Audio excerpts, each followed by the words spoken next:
how to publish site on Wix. So let's get started. So as you can see right here, I have opened my Wix website editor. So from in here, just do any changes that you have.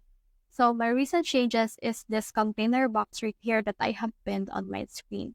So just edit your heart out until you're satisfied with how your website looks like. And then once you're satisfied with everything, what you can do next is to make sure that it's been saved. So once you head over to the save option, you should be able to see that the autosave is turned on. It is on default on every site.